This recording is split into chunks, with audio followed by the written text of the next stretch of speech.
Peace and blessings, everyone, and welcome to my IG Live on this particular Wednesday. You hear a little bell in the background. That's the doorbell here to Agape. Someone's seeking to come in. But we're just getting everything ready right now.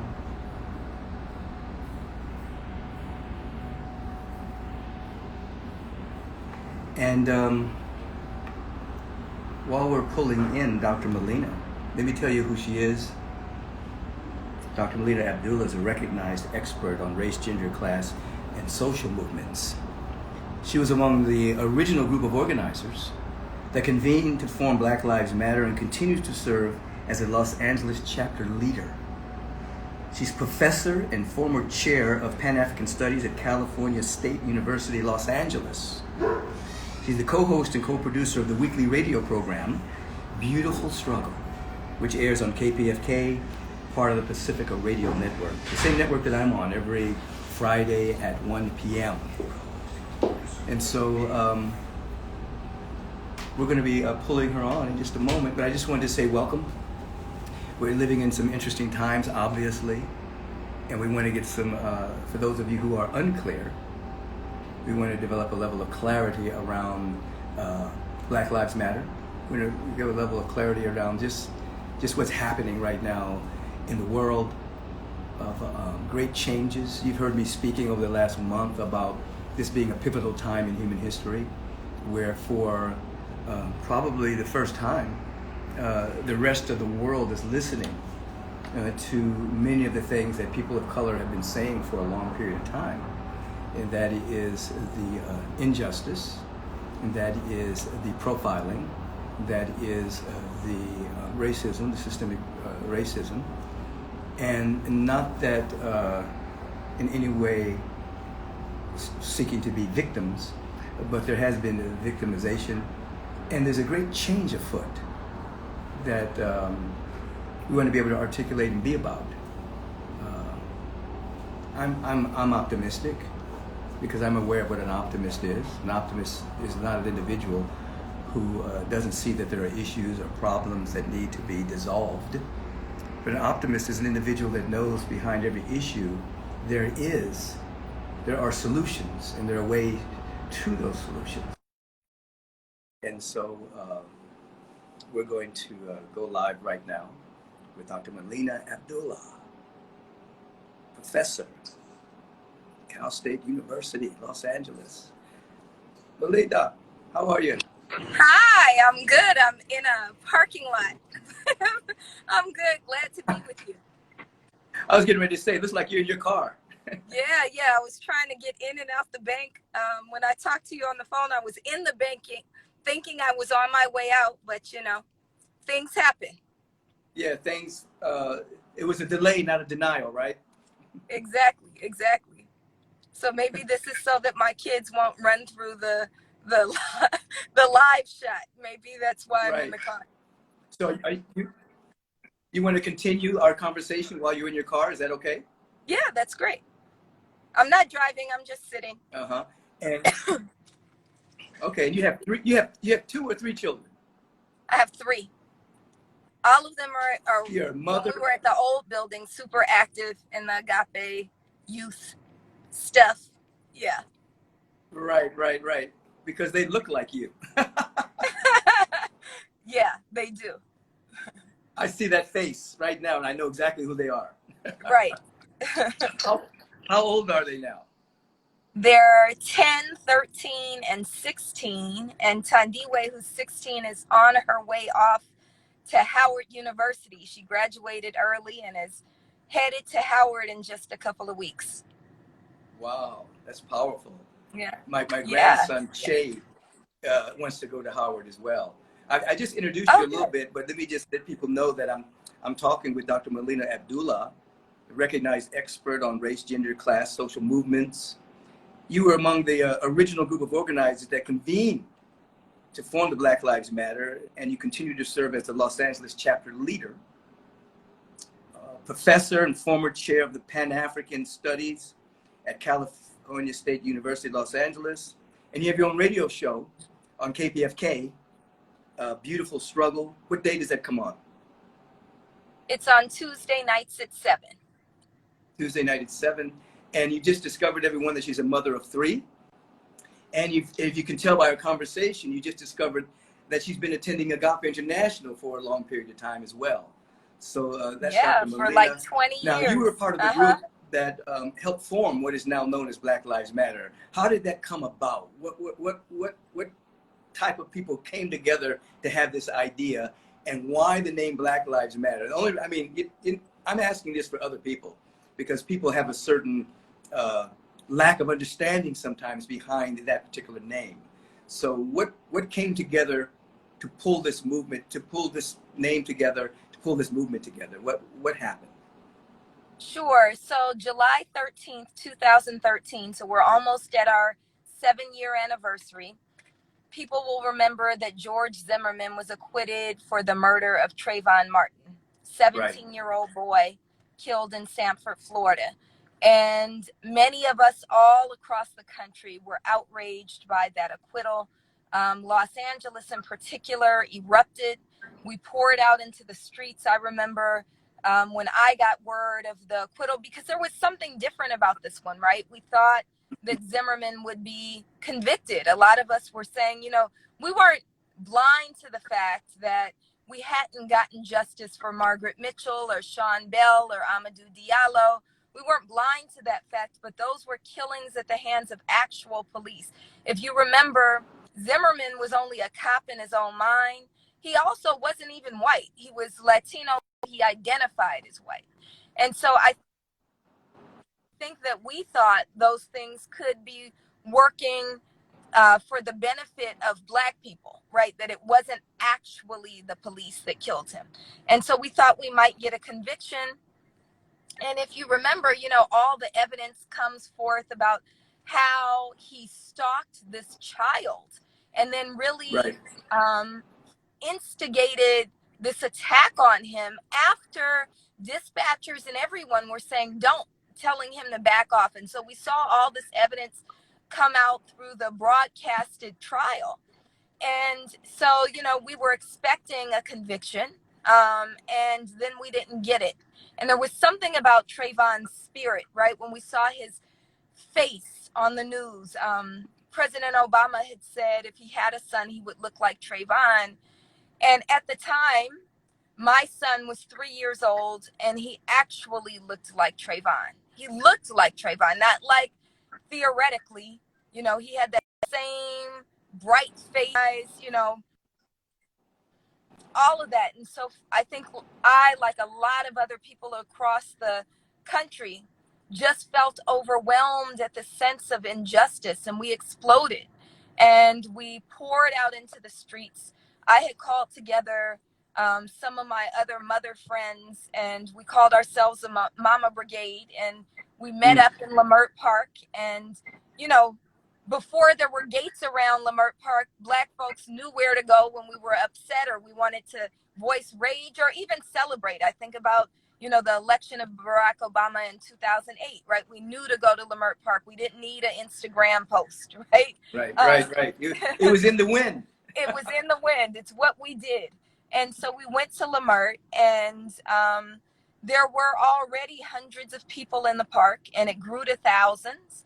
And for 3 days, people will remember that Los Angeles basically shut down. I called out some of my students from Pan-African Studies at Cal State LA, and we marched steadily for 3 days. And on that third day of protest, I got a text message from one of the most beautiful, powerful, visionary sisters that I know. Her name is Patrice Cullors. And we had been in this Black organizing space, community organizing space together. And that message, I always imagine that it read like a message from the Underground Railroad. It said, meet at St. Elmo Village at 9 p.m. So this was on the third day, July 15th.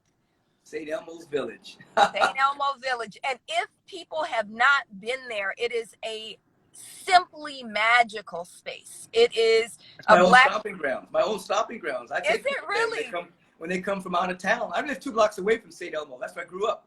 Oh, I don't know why I've never seen you in the neighborhood then, because I'm right up the hill. Yeah, I grew up over there on Orange Drive. Yeah. I And so love St. Elmo. I It's take people there all the time. When people come in from out of town and I want to show them some things, I always take them to see St. Elmo's Village. yeah.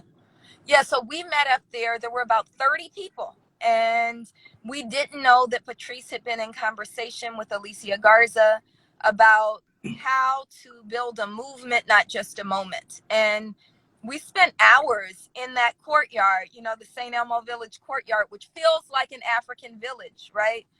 Right. And we pledged to build a movement, not a moment. And that was 7 years ago. And since then, we've been organizing, and our lives have really been transformed. And prayerfully, we've also helped to transform the way in which the world works and Black freedom struggle is seen and embraced in not just this country, but throughout the world. Throughout the world. There are a couple other things I want to talk about. One, people don't understand the meaning of Black Lives Matter. And I broke it down a little bit a few weeks ago in one of my services, but I wanted to come from you because we still have people kind of tone deaf, saying things like, well, all life matters, and things of that particular nature. And of course, Black Lives Matter does not mean other lives don't matter. It means that our lives haven't mattered for so long that we have to say that. So Absolutely. Break that down in your own way, yeah. So it's Black people who are intentionally and systematically and deliberately targeted for demise, right? This country is built on the stolen land of indigenous people and the stolen labor and lives of Black people. And so if you look at virtually every single economic, social, and political measure, Black people are at the very, very bottom. And especially when you talk about state-sanctioned violence, Black people are at the bottom. And so it's, you know, there's no invisible only in front of Black Lives Matter. However, I think what sums it up the best for me is there was a cartoon that was released, I think it was in 2014, that was very simple. It showed a house on fire next to a house that wasn't on fire. And it had a firefighter dousing the house that was not on fire, and the caption read, "All houses matter." Right? And so we have to remember that Black people are the house on fire, right? And so we got to douse the house on fire. It doesn't mean the house next to it doesn't matter, but we also know that you protect the house next to it by dousing the house that's on fire, right? And so we got to start with Black people, getting Black people but free. And then when Black people are free, everybody gets free. But until Black people get free, nobody's free. Absolutely. One of the ways that I broke it down was Black Lives Matter also. As you were saying, it's not Black Lives Matter only, it's Black Lives Matter also. Because when you look at the prison industrial system, mass incarceration, injustice of the legal system, police brutality, you know, Black people are under that iron foot of oppression way more than any other people in America and around the world. So it's Black Lives Matter too. So people that want to shout, particularly at this time, it's out of timing, to shout all lives matter, are a little tone deaf to what this moment and what this movement is bringing. People are waking up finally to what people of color have been living under for a long period of time. People are finally hearing it based on the public execution of George Floyd and a few other things that happened right before that with, you know, Ahmaud Arbery and Rihanna, and, you know, people are finally waking up. So we don't want individuals to take the moment and say all lives matter. We know all lives matter, but Black Lives Matter also. And this is a moment, as you said, that the house is on fire. Systemic racism has been going on for a long period of time. And now that people can hear it, and it's not just in America, people all over the world are hearing it. It jumped countries, nations, rising up and saying racism must be dismantled. It cannot be a part of the fabric of any culture any longer. What does that do for you? I mean, you've been in this work long period of time, but for the last 7 years, and then finally, you know, people around the world, and not just Black people, but people of all shades and all hues and all cultures and all religious backgrounds and all political affiliations are saying this has got to be dismantled. I mean, what does that do to your psyche right now? Yeah, I think that one of the things I actually learned from you and from Agape is this living in a space of gratitude, right? And just being grateful. So from 2014 to about 2016, Black Lives Matter did get a lot of recognition and visibility. And then the current occupant of the White House took office. And almost immediately and completely, there was what I call the whiting out of Black Lives Matter, right? So no matter what happened, no matter how horrific the killing, and I'm thinking about, for instance, the murder of Grishario Mack, who was killed by LAPD inside the Crenshaw Baldwin Hills Mall at peak shopping time without even bothering to evacuate the mall first. This father of two who asked for help as he was having a mental health challenge, was assassinated by LAPD officers, and it was done on camera. And the officers, after they had shot him and he wasn't dead, stood over his body and shot down into him to make sure he was dead, right? There was I remember. almost no news coverage. Almost no one other than people involved know Grishario Mack's name, right? I think about Kenneth Ross Jr., who was killed the day after Grishario, and Rowley Park, who was hunted as if he was prey, right? And he was murdered again on camera. I think about Christopher DeAndre Mitchell, who was killed in Torrance within a span of 15 seconds, right? I think about people like Michelle Shirley, who was this mother who was murdered in her car, even though shooting into a moving vehicle is illegal, right? And nothing happened other than us rising up and protesting. And a lot of times, one of the first things that we do, Black Lives Matter is a spiritual movement as well as a racial and social justice movement. So Yes. when we hear about somebody who's killed, the immediate thing that we do is come out and pour libation and do a prayer circle with the community and then get community testimonials. What did the community see happen? Right. Right, right. And so, oftentimes we come out and we're literally standing on the spilled blood of our people. Right. Yes. And we'll be out and sometimes it'll be 10 people. Right. And so for years, this went on this way. And it would be a little frustrating when we'd be in front of the district attorney's office saying, now we're up to 609 people being killed since Jackie Lacey took office, killed by police since Jackie Lacey took office. And she chooses not to prosecute any of those police officers, right? Every single officer is still walking the streets, right? And so sometimes as we'd be protesting, we'd be there with families and there'd be only a couple dozen of us. And we'd become frustrated that more people weren't coming out, that news media wasn't covering this, that especially the names of those killed in Los Angeles wasn't resonating nationally. But then this moment happened and, Right. Everything cracked wide open. Right. And all of the things that we were saying are now the clarion calls of the movement. We've been saying defund the police. We've been saying reimagine public safety. And now that's what's resonating globally. So I'm grateful for those years that we spent with it. Sometimes, our large groups would be a couple hundred and sometimes it would be just a couple dozen. I'm grateful for that because it's allowed us to build the movement in a really sustainable and beautiful way where we're very closely connected and we know what it is we're envisioning. Absolutely. You articulated that very powerfully, and I see people writing, really saying, keep up the good work. We need Black Lives Matter. One of the things that I shared at Agape was that three things came together. There was, first of all, the field of people that have been praying, meditating, visioning, and working for years. You had the fatigue of people of color that had been under the iron foot of oppression for so long.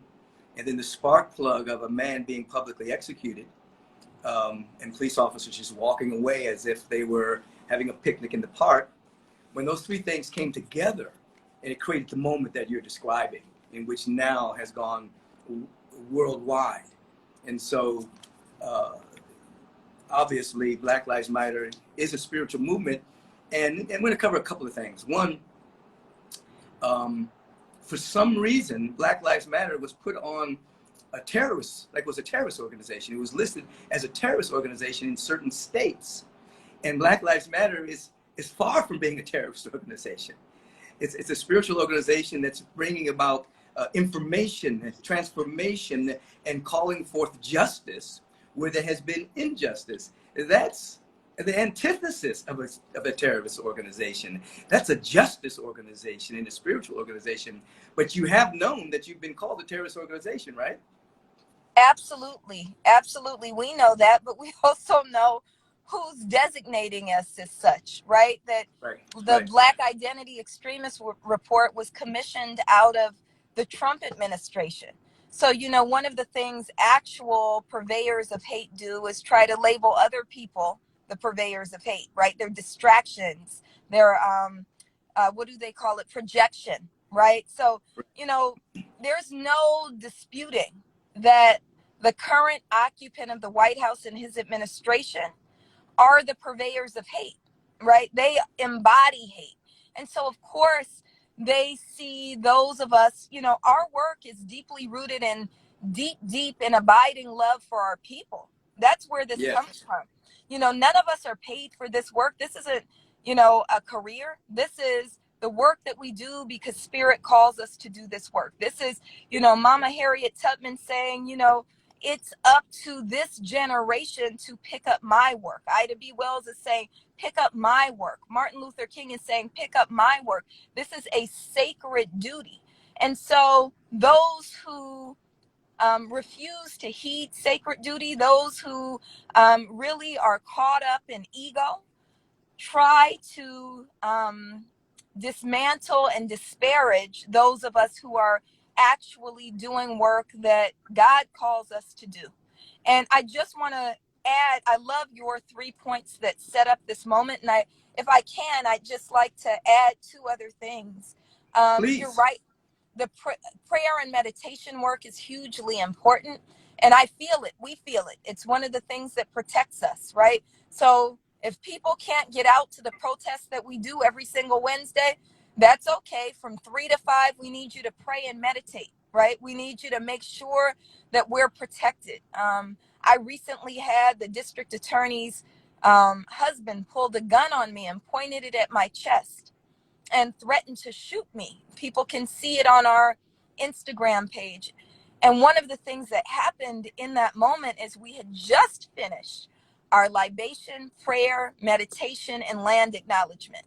And as he put the gun to my chest and said the words, "I will shoot you," all that could come out of my mouth was a very chipper, "Good morning." And when I look back at the video, I'm going, why wasn't I scared? But it really Where did that come from? Where did that come from, Molina? Where did that come from? It was absolutely the presence of Spirit. It absolutely was me being taken over by the divine, and it would not let me be afraid, right? I want you to break down so that, because people are watching this from all over the world, you know, what city and what district attorney, so they know exactly what happened. So the district attorney of the county of Los Angeles, her name is Jackie Lacey. And we are trying to unseat her right now. She's up for her 3rd term. She is on the ballot for November 3rd. We already forced her into a runoff. Last term, she ran unopposed. This term, we said we're not going to let that happen. And so she does have an opponent and was forced into a runoff. And we are in front of her office every single Wednesday at 3 o'clock, demanding that she go. Right. And so we're using, again, spiritual work. We're also standing with the families of those who are killed by police. And usually by the thousands, we're there saying that she has to go, at least during this moment. And that was her husband that pulled the gun on you. That was her husband. A non-violent, unarmed woman protesting. Her husband pulled the gun on you and put it towards your chest. Yes. I just want people to be clear about that. It was her husband. You weren't walking around with a weapon. Huh? Yeah. You weren't walking around with a weapon. Me. He could see. She knows who I am. He knows who I am. I'm a mom of 3 kids. They know that I'm unarmed, right? And they could see us they have a Ring doorbell system. They could see us on the camera. They could hear us outside doing our chants and prayers. And so they knew exactly who we were. Yeah. And I just wanted people to be clear, because there are people who live in LA and obviously they know about this and they live in the United States, but you're being viewed now by people all over the world. And so I wanted them to be very clear. This took place in Los Angeles in 2020, and it was the district attorney's husband that put a gun to your chest. I just wanted people to be clear about that. Yeah. The other thing is, what people are talking about, I want you to bring clarity to what defund the police department means, because people are afraid that it means so many different things and people are running off on different tangents about the meaning of it. What does defund the police mean to you? Right. So let me just make those last 2 points if I can, and then get to that. Please.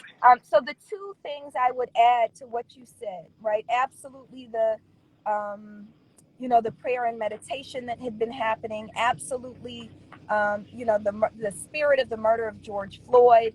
And then there was one more thing that you had. I'm talking about the oppression of the fatigue of Black people, the long years of systemic racism and oppression in which nothing was done.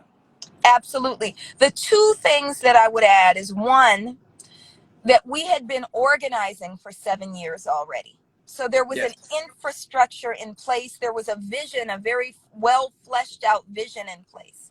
And then the second thing, and a mechanism, right? So we had Black Lives Matter. There were people, thousands of people who were already committed to this cause. The second thing I would add is that George Floyd represents one tremendous and very heavy straw. But there were thousands and thousands of straws already on the camel's back. Right. And so, that was the last straw. But there were other straws beneath him who also, and I believe that they can steal bodies, but they cannot steal spirits. And so just as George Floyd's spirit is calling out for justice, so is the spirit of Waukesha Wilson and Keisha Michael and Marquentin Sandlin and all of the other many thousands of people calling out for justice, spirits calling out for justice. So I would just add those 2 things. Absolutely. And then to get to this question of defund the police, I think it gets to, and this is where my professor hat goes on, right? That people need to know that you are a professor. You are Dr. Molina. Yes. I study this, right? And so when we study the history of policing, it's really important that we understand that policing in this country evolves from a vestige of chattel slavery, slave catching, right? And so the group that we now call police were once slave catchers, were once patty rollers that literally put targets on the backs of Black people and returned our foremothers and forefathers to their so-called owners, or did whatever they pleased with them. And so when we think about that, as ridiculous as it would be to say reform chattel slavery, that's the same ridiculousness that it is to say we can tinker around the edges of a fundamentally unjust system.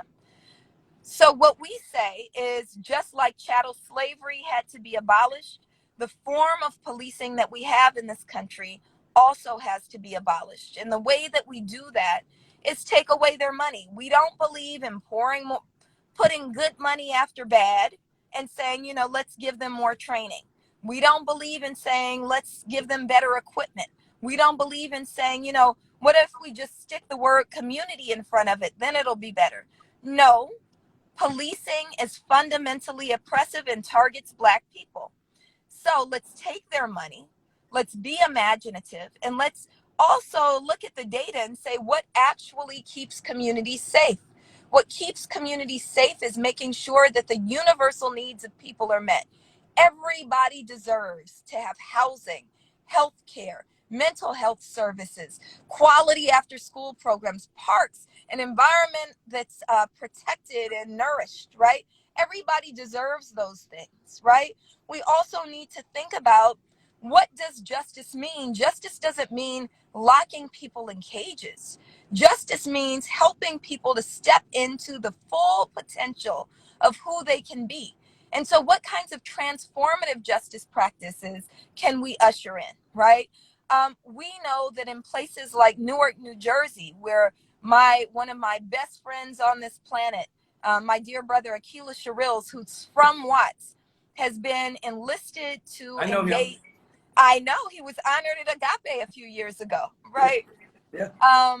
Akila has worked with the mayor of Newark, New Jersey, Raz Baraka, who's the son of Amiri Baraka, the brother of Dominique DePrima, and is absolutely visionary in his approach, has decided to pull money out of policing, not completely, but start to pull money out of policing, a defunding, and invest those dollars in community care teams that are from the neighborhood that can say, well, here, this is what this group of people needs. So and so just got laid off. If they got laid off, they may not have food. They may not be able to pay rent. How do we support this person? There's a conflict brewing because these two people are dating the same guy, right?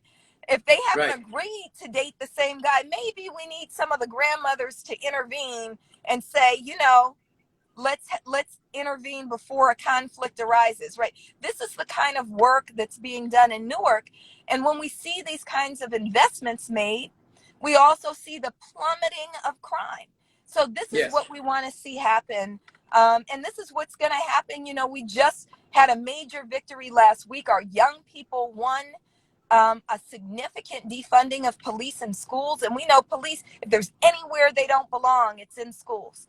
And what they want is a 35% cut to LA School Police, which is the largest school police department in the country, and the removal of police from campuses. So the police still exist. The remainder of them have to be on the perimeter of the school. They don't get to terrorize the kids in schools. And so that's what we mean by defunding the police. We mean, maybe police don't need to respond to car collisions. Why do we need people with guns and badges to take measurements and statements? Maybe that should be the work of the Department of Transportation. If this had been in place when Grishario Mack was killed, we could have dispatched mental health workers to help him come down from the challenge rather than putting in people with assault rifles who killed him inside that mall, right? And caused far more damage than good. So we say defund the police and reimagine public safety. Right.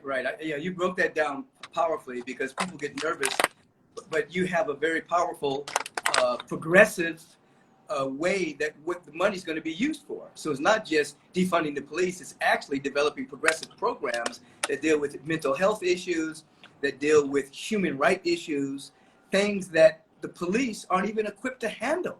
Obviously, that's not the first person that they killed that had a mental health issue.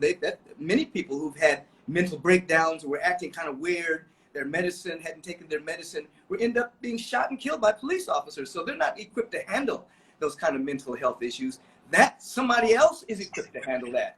And those other people need to be funded to be able to handle those issues so that the police can do other things, but not those things. So you broke that down very clearly. So people just get nervous when they hear defund the police. No, there's a plan behind it. There's a progressive, and not only progressive plans, but it's time to, as you said, and as I like to say, we have to reimagine what it looks like. It's time to reimagine what the whole things look like and begin to build it upon solid ground rather than on the old ways that things had been going on for years. And you took us back in history that policing came into manifestation as slave catchers. So the soil is rotten. The seed is rotten. See? And we need new seeds and new soil. We have to reimagine the whole thing. So I absolutely appreciate you breaking that down for us. And, thank you. Yeah. And you I just have to just applaud you for the great work you're doing. It's as you said, it's a calling. It's not a career. It's not a job. It's a calling. And what I want to say, and what I talked a little bit about last week, is that this is not a time in history where you can say, you're neutral. You can't say, if you're white, I'm not a racist. You know, you have to actually find out what is your calling to help deconstruct that which is unjust. You know, Right. and everybody can't do everything, but everybody can do something. So, Right. you know, everybody has something to do to not only deconstruct that which isn't working, but to begin to imagine what does work, and not get caught up in the status quo, business as usual, but what is my place at this time in human history where everything is up for change? What is my role to make a difference? And Right. that's what we're inviting people to do. And even though we talk about the occupant of the White House as an individual who has assisted in bringing out the individuals that are still into racial supremacy and things of that particular nature, the issues that we're talking about are human issues. They're not left or right issues. They're human issues. It's about humanity, how we treat each other, how we love each other, how we take care of each other, how we protect each other. It's way beyond the politics of left and right. It's the politics of the heart. Right. Compassion and justice, you see. Right. So yeah, you've broken it down powerfully for us today. Thank you. Thank you. And so I was somewhat heartened by the movements that have broken out all over the world, which means this thing is not going back in the bottle anytime soon. There has to be major changes because the people are informed now, all across the board, black, white, brown, yellow, everyone's informed. And so now what are we going to do with this information? Yeah. Well, that's what they say. Once you're awakened, you can only pretend to be asleep. You can only pretend to be asleep. I love it. Right. So as we're coming, I appreciate your time. I know you're in the car. Any last words that you want to share with us? Sure. I just want to echo what you said, that everyone can do something. And, you know, there's three things that we really need people to do. We need people to use their voice. And so that means amplifying what you heard, right? When people say, you know, defund the police is crazy, then say, well, they've been defunding our education forever. And did you say that's crazy? Because we need to be more vocal about that, right? Use your voice, amplify what it is that you've heard and that you believe, right? Use your body. If you are able-bodied, if you don't have pre-existing conditions, if you are not in a high-risk category, we need to remember, just like COVID-19 is a public health pandemic, the murder of Black people at the hands of police is a public health pandemic. And so we need you to come out every Wednesday. That means today at 3 o'clock. We are at 211 West Temple, demanding that Jackie Lacey go. And we're standing with the families of those who've been killed by police. So I know today, you know, we'll have the family of Groshario Mack there. We usually have the family of Waukesha Wilson there, the family of Daniel Hernandez and Eric Rivera and Jesse Romero, and usually dozens of families. They need your support. If you're able to come, please come. And then the last thing that we need is your resources. And by resources, I absolutely mean dollars. So we need your dollars. But resources aren't confined to dollars. One of the things I find most beautiful about this moment since George Floyd's murder is people pitching in however they can. So we come out to the protests and people have brought out cold water, right? People have brought out face masks. People have brought out hand sanitizer, right? All of these things are there. So these are resources that you can bring into the movement. We need places to meet, right? We're not a nonprofit organization with a building. Our monthly meetings, which happen on the second Sunday, meaning this Sunday, at 7 p.m. We have those every second Sunday at 7 p.m. And it's usually places like Youth Justice Coalition or churches. Like this week, we're meeting at Tree of Life Missionary Baptist Church. They open up their doors and say, you can use our building for your work. And so those are the things we need people to bring. And of course, as you underscored, Reverend Michael, you know, we need your spiritual energy. Please pray for our constant protection. Please pray for the victory that is sure to come as long as we struggle. And so those are the things that we need. And I'm grateful. I'm grateful for what you've given me as my spiritual home, but also for recognizing that justice work is spiritual work. Absolutely. And bringing me here today. So thank you. Absolutely. Absolutely. Mm-hmm. Two things. One, a couple of people are typing in. They're asking where can they donate? They're asking you online right now. Great. I'm glad you're asking. Please go to blmla.org, blmla.org, and it'll bring you to our GoFundMe link. If you need to make a tax-deductible donation, you can go to congress.org and click Black Lives Matter Los Angeles from their drop-down menu. We're a project of the Los Angeles Community Action Network, which is online as congress.org. But blmla.org has all of that information. Please don't Google it. Some of you have seen these news reports about fake Black Lives Matter GoFundMes. If it doesn't have our GoFundMe has my picture on it. If it doesn't have my picture on it, if it doesn't have the Black Lives Matter Los Angeles seal, unfortunately, it's a fake account. Please don't donate there. Go to blmla.org, and that's the official one. Absolutely. I appreciate your presence. One of the things I said recently was that this is not a sprint. It's not even a marathon. It's a way of life. Absolutely. Justice work is a way of life.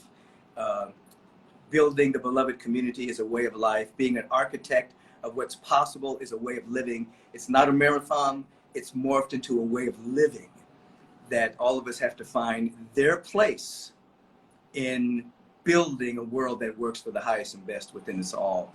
Dr. Molina, thank you for the justice work you do. Thank you so much. Thank you for your time today. Okay. Take care. Give your girls my love, okay? I will. One day we'll all be meeting back in the sanctuary again. I'll be able to give them a hug. I would love that.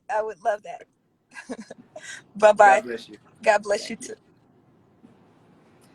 So everyone, we were with Dr. Molina Abdullah, powerful voice, Black Lives Matter. You heard from her, obviously, that it's a calling, a powerful way of living that she's involved with. You've heard that what Black Lives Matters means. It's not Black Lives Matter only. It's that Black Lives Matter because for so long, Black lives have not mattered. You've heard that it is not a terrorist organization. It is a deeply spiritual organization with a vision of justice work. So all the things that people like to spin about Black Lives Matter, the meaning of it, as well as the movement itself, you have to really do your own research, as I brought her in front of you today, to discover that they do powerful, meaningful, powerful work, and work that is necessary. People of color have been under the iron foot of oppression for so long. And I also want to say that people of color aren't looking to be known as victims. I personally do not see myself as a victim of anything. I may have been victimized at times in my life. I may have been called names. I may have been under the attack of racism as I have, but I don't see myself as a victim in any way.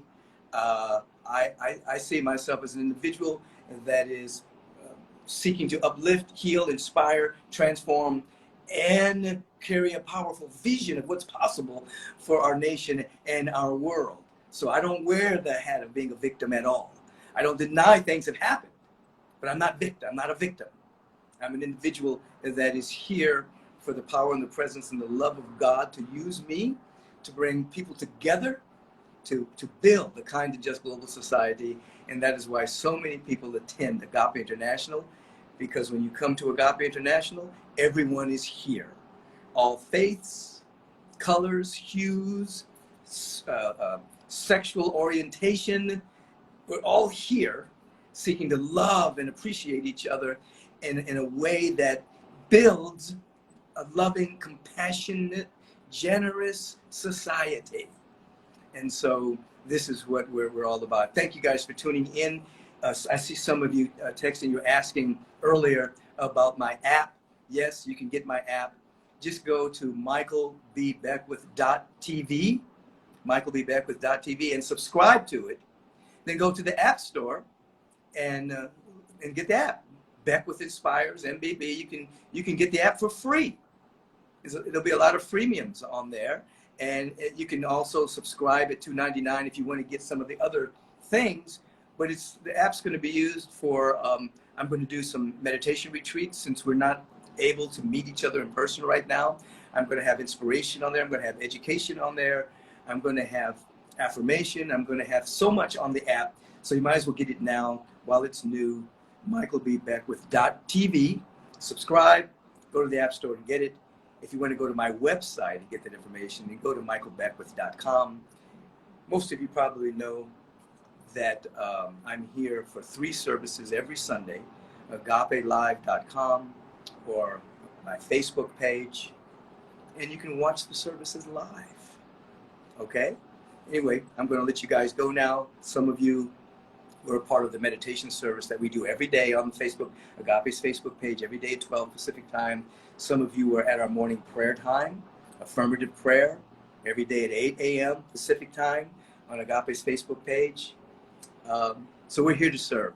We're here to serve the higher calling, to answer the calling of our higher nature, to become the next great vision version of ourselves, individually and collectively as a global community. Peace and blessings. We'll see you Sunday.